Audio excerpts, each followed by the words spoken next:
भारतीय सेना के सीआरपीएफ से चुनकर बनाए गए कोबरा कमांडो जो सांपों को भी अपना भोजन बना लेते हैं। जिस तरह से हमारे भारतीय सेना के पैरा कमांडो और नेवी के मार्कोस कमांडोज हैं, उसी तरह ये कोबरा कमांडो भी आज भारतीय सेना के खतरनाक सोल्जर्स माने जाते हैं। वैसे तो ये हमारे सीआरपीएफ के जवान होते हैं और यही बाद में कोबरा कमांडोज में कन्वर्ट हो जाते हैं। मतलब ये कोबरा कमांडोज सीआरपीएफ जवानों का एडवांस वर्जन है। एक सवाल है कि भारतीय सेना के कोबरा कमांडोज आखिर सांपों का सिर धड़ से अलग करके उनका खून पी जाते हैं, लेकिन ऐसा वो क्यों करते हैं? ये सवाल आज पूरे देश के लोगों के मन में है, क्योंकि कोबरा कमांडोज की सांपों को मारने वाली वीडियोस आजकल सोशल मीडिया पर बहुत तेजी से वायरल हो रही हैं। वैसे तो कोबरा कमांडोज हमारे देश की सेना की एक मजबूत कड़ी माने जाते हैं, क्योंकि ये खास तौर से जंगलों में लड़ने और गुरिल्ला युद्ध के लिए जाने जाते हैं। एक सोल्जर होने के नाते इन्हें वो हर एक चीज के बारे में पता होना चाहिए जो इनकी जिंदगी से जुड़े होते हैं। होता कुछ ऐसा है कि कई बार जंगलों में ट्रेनिंग करते समय इन्हें जहरीले सांपों का भी सामना करना पड़ता है, जो इनकी जान भी ले सकते हैं। और कुछ सांप तो ऐसे भी हमारे भारतीय जंगलों में जिनके काटने के बाद सिर्फ 30 मिनट के अंदर ही इंसान दम तोड़ देता है। जहरीले सांपों में इंडियन कोबरा, रसल वाइपर और किंग कोबरा जैसे खतरनाक सांप हैं। ये ऐसे सांप हैं जो अपने बेहद खतरनाक न्यूरोटॉक्सिक जहर के लिए जाने जाते हैं। इन तीनों सांपों में किंग कोबरा सबसे खतरनाक माना जाता है,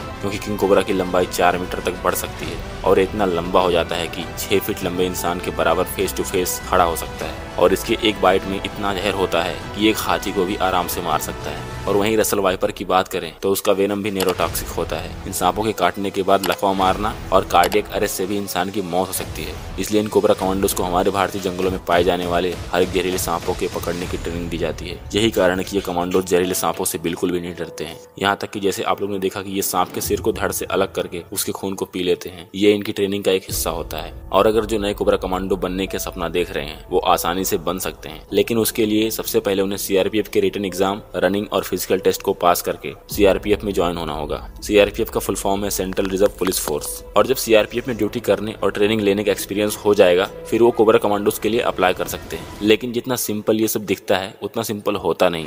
कहा जाता है कि एक कमांडो 1000 सोल्जर्स में से चुनकर बनाया जाता है। उसी के हिसाब से इनकी ट्रेनिंग भी करवाई जाती है। जिस तरह से मैंने बताया कि ये गुरिल्ला युद्ध में माहिर माने जाते हैं, मतलब इनके सामने hand to hand combat fighting में शायद ही कोई टिक पाए, क्योंकि इनकी ट्रेनिंग में गन की फायरिंग से लेकर मार्शल आर्ट्स भी शामिल होता है, जिसमें हर कमांडो एकदम कुशल बनाया जाता है। और रही बात कि ये कमांडो की ट्रेनिंग कहाँ होती है, तो कोबरा कमांडो का ट्रेनिंग लगभग 6 से 10 राज्यों में होता है। इन कमांडोज को खासकर जंगलों में नक्सलियों से निपटने के लिए ही तैनात किया जाता है, क्योंकि सिर्फ थार के रेगिस्तान या कश्मीर से आतंकवादी नहीं आते हैं, बल्कि भारत के पूर्वी राज्य जहाँ पर बहुत बड़े बड़े घने जंगल हैं, वहाँ से भी आतंकवादी देश के अंदर घुस सकते हैं। इसलिए इन्हें जंगल वॉरफेयर की ट्रेनिंग इस तरह से दी जाती है कि चाहे कितना भी खतरनाक दुश्मन क्यों ना आ जाए, वो हमारे देश के इन कोबरा कमांडोज के सामने बिल्कुल भी ना टिक पाए। अभी इन कमांडोज को बनाए सिर्फ 15 साल ही पूरे हुए हैं, लेकिन इनकी बहादुरी के चर्चे आज पूरी दुनिया को पता है। इसलिए इन कमांडोज के साथ ट्रेनिंग लेने के लिए दूसरे देशों की स्पेशल यूनिट्स भी शामिल होती हैं। और दूसरे देशों की स्पेशल फोर्सेस के साथ ट्रेनिंग करने से उन्हें और हमारे कमांडोज दोनों को भी नए नए लड़ने के तरीके मालूम चलते हैं। इन कमांडोज को सबसे पहले 2008 में बनाया गया था और इस समय हमारी भारतीय सेना में इनकी कुल संख्या